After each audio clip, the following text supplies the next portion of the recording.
نؤكد أنه لم يعد هناك مجال للغموض أو الخداع، فأما أن يكون المواطن مغربي أو غير مغربي، وقد انتهى وقت ازدواجية المواقف والتملص من الواجب، ودقت ساعة الوضوح.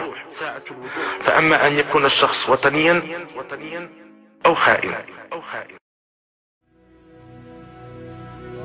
وسيدنا هاني الغير الجار خصك ما تفوت غالب الله لا نداري ولا ما يخدمن ولا ما يخدمن. اللي كملتني تزال 95 عام فاش كنت انا الغير وسميت وكاين البر. احنا المساكين ما طلبنا لكم غير الله. الا قدرت تعاوننا بشيء عاوننا.